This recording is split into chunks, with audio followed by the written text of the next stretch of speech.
عبد الله كري عون یەکێکە لە ئیمامە بەڕێزەکانی ئەهلی سنەت و جەماعەت ساڵی 66 هیجری لە بەسرە لەدایک بوو. دەرسی لەلای ئیمامی شەعبی وەرگرتووە. شەعبیش 30 ساڵ لەگەڵ ئیبن عەباسا بوو حبری ئەم ئومەتە کە پێغەمبەر صلی الله عليه وسلم دوعای بۆ کردبوو کە خوای گەورە لە دین تێیگەێنێ.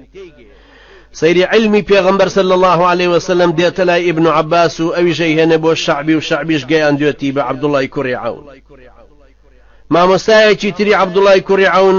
حەسەنی بەسری ڕەحمەتی خوای لێبێ کە دەرسی لە 500 سەحابی وەرگرتووە. یەکێکی تریان مامۆستایەکی تری قاسمی کوڕی محەممەدە، یەکی تر ئیبراهیمی نەخاعیە، یەکی تر مجاهیدە، یەکی تر سەعیدی کوڕی جوبەیرە، یەکی تر مەکحولە، یەکی تر زیادی کوڕی جوبەیرە، نافعە، یەکی ئەبوو ڕەجائی. هەر یەکێک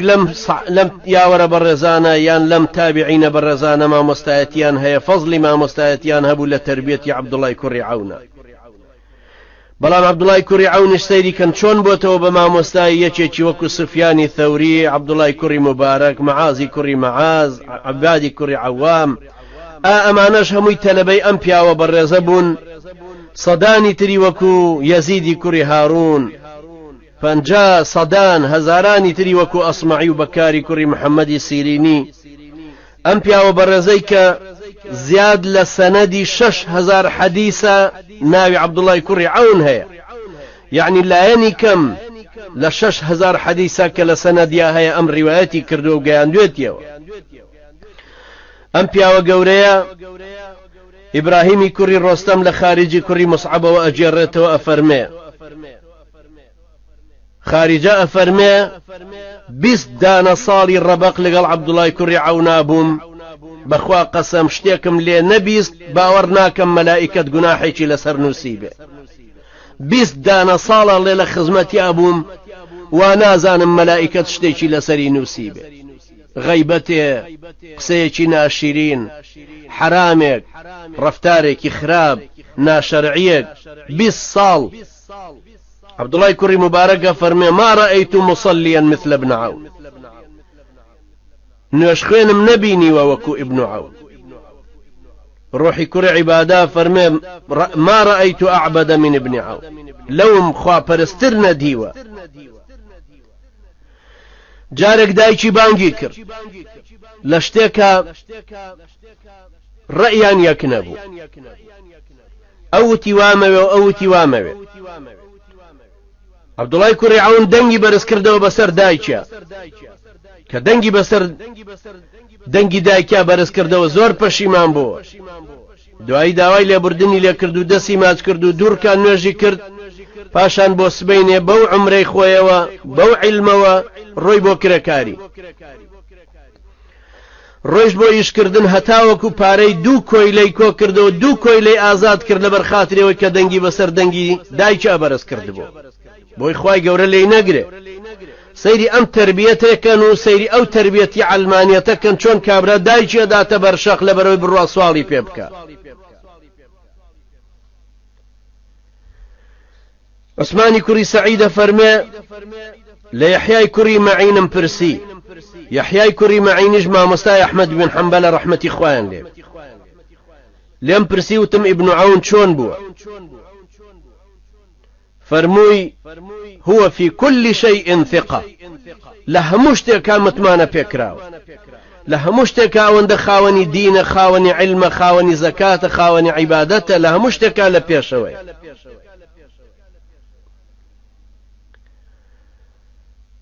لە قسە بەڕێزەکانی لەو قسە جوانانەی کە عەبدوڵای کوڕی عەون کردوێتی ئەفەرمێ ذكر الناس داء وذكر الله دواء، باسکردنی خەڵکی نەخۆشیە، باسکردنی خوای گەورەش دەرمانە. عەبدەی کوڕی سولەیمان ئەفەرمێ پێم وت ئەرێ وەڵڵاهی بەڕاستی وایە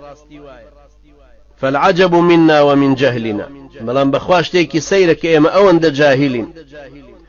دەرمانەکە واز لێ دێنین و کەوتوینەتە سەر دەردەکە بۆی زیاتر توش ببین. ئەیش فەرمووی بەڵێ مەگەر خوای گەورە نافەرمێ فەذکورونی ئەذکورکم، یادی من بکەن باسی من بکەن باسی ئێوە ئەکەمەوە. ولذكر الله أكبر يا دي خوا قورترا باسي خوا قورترا بيكا الذين آمنوا وتطمئن قلوبهم بذكر الله ألا بذكر الله تطمئن القلوب أو كسانك إيمانيان هنا ودليان آسودية بذكر خواي پروردگار ويادو باسي أو مگر بيادو باسي خواي پروردگار دلان هي من نابنوا بلا بالتأكيد هي من ابنوا بكاري كري محمد سيريني كتلبيش عبد الله كري عون أجرته وفرمي أوي لم بيعوم ملاحظة كردبو كاقتداء بالتميمي داري كردبو كصحابي پیغمبر صلى الله عليه وسلم هر حود روجو ختمي قرآن يكر آقام ليبو أو كاتيكش لشونوجا نيتواني تواويكا بوس بين تكميلية كرد لبستو 4 ساعات بشككي خوي هرخوين لما وي بستو 4 ساعاتي شو الروجا أو بشي كداينا أبو ترخاني كردبو هريخوين هروها أوشم ليبيني كوشتريكي راقرتبو بو اشتراء تشوبو شام بو أوي بشداري غزابك كأتشو أبيو واشتراكي بستوا أسبيكي تري ليو دانا بو أسبكي بكاره هنايا وأتشو ناو غزا بكاري كري محمد سيريني أفرمي جارك لخزمتي أبوم بو اشتراك الروشتين تا شام لەوێ داینا و ئەسپەکەی هەڵگرت چوینە ناو شەڕەکە و لە ناو جەرگەی شەڕە بینیم کە ڕوومیەک بەرامبەری وەستا بووە کەوتە شەڕە شمشێر لەگەڵیا و بینیشم کە عەبدوڵای کوڕی عەون ڕۆمیەکەی کوشت پیاوێکی عالم خواناس پشتی لە دنیا هەڵکردووە تەمەنێکی وەهاشی هەیە بەڵام لە هەمان کاتە ڕێی ئەوەی لێ نەگیراوە کە جیهاد فی سەبیلی الله بکات ئەموشترەیە فەرمی ئەموشترەی بەکارە هێنایە بۆ غەزا بۆ شام یا لە بەسڕەوە پێچوو بۆ حەج ئەهاتەوە دایەنایەوە ئەفەرمێ وشترەکەی زۆر خۆشەویست چونکە یو خزمەتی زۆری کردوم کەسێکیشی بۆ گرتبوو کە خزمەتی وشترەکەی بکات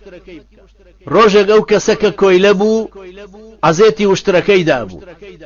پێی کێشا بوو بە دەموچاوی وشترەکەی کێشا بوو کە عەبدوڵای کوڕی عەون بینی هەموو لاچاوی شکاوە و خوێنی پیادێتە خوارەوە هی وشترەکەی زۆری بەزەیی پیا هاتەوە زۆری وشترەکەی ماچ کرد چونکە زۆری خۆشەویست زۆر گریا بەسەر وشترەکەیە بەڵام لە جیاتی ئەو هەموو ڕقەی کە لە کۆیلەکەی هەستا بوو ڕووی تێکردووتی بڕۆ ئازاد بە لەبەر چاوم سەیریکەن لە کاتی تووڕەیی خۆیە لەو کاتێک کە هی ئەوە بوو ئینتیقامی لێ بسەنێ سزایەکی بدە بەڵام ئازادی کردو في سبيل الله والكاظمين الغيظ والعافين عن الناس أما أخلاقي أم أمة إسلامية أما أخلاقي أو كسانية كبروردبون با أم قرآن و با أم آراستي پیغمبری نازدار عليه الصلاة والسلام حمادي كري زيد فرمي محمدی كري فضاء بيني زۆر دڵی خۆش بوو وتم بەچی وا دڵخۆشی وتی ئەم شەو پێغەمبەری نازدارم بینی و عەلەیهی سەڵات وەسەلام وەرە لەگەڵما با بڕۆین وتم چیت بینیوە چۆنت بینیوە وتی وە تۆ وەرە لەگەڵم با بڕۆین فەرمانەکەی پێغەمبەر ئەنجام دەین عەلەیهی سەڵات وەسەلام ئەفەرمێ ئەم شەو پێغەمبەرم بینی عەلەیهی سەڵات وەسەلام فەرمووی زوروا ابن عون فإنه يحب الله ورسوله برون سر بدن لعبدالله كري عون عبدالله كري عون كسك كخوا في غنبري خوا خوش يعني سيري كان براني برز پیاوێکی صالحی ئاوا ئەنجا کەسێکی تر خەوی پێوە ببینێ کە پێغەمبەری نازدار عەلەیهی سەڵات وەسەلام بچێتە خەوی کە برۆن سەری لێ بدەن لەبەرەوەی خوا و پێغەمبەری خوا خۆشیانە ئەم پیاو چاکەی کە ساڵی 150 هیجری کۆچی دوایی کرد تەمەنی 85 ساڵ ئەمەیە کە ئەفەرمێ ئەوانەی پێش ئێمە ئەو شتەی لە دنیایە لێیان زیادە بوو خێرا حەواڵەی ئاخرەتیانە کرد بە سێنانەژی بەڵام دەنانی پیا کرد و حەوتیە کرد بە خێر بۆی لە قیامەتا زەخیرەی خۆی دانی ئەنجا فەرمێ بەڵام ئەوانەی ئەم زمانەی ئێمە تەنانەت زیادەکەش تەبەڕوع ناکەن بۆ خوای پەروەردگار بیکەن بە زەخیرەی قیامەتیان. ئەمە بوو کە ئیمامی ابن القەیم ڕەحمەتی خوای لێبێ فەرمووی جا ئەوە لە زمانی عەبدوڵای کوڕی عەون وای فەرمووە ساڵی 66 هیجری لەدایک بووە. ئەو هەموو تابعینەی بینیوە تەلەبەی بەردەستی حەسەنی بەسری بووە ڕەحمەتی خوای لێبێ. ئەمە قەولی ئەوە ئەبێ لە زمانی ئێستای ئێمە چی بڵین کە خەڵک قیامەتەکەی بیر ناکەوێتەوە.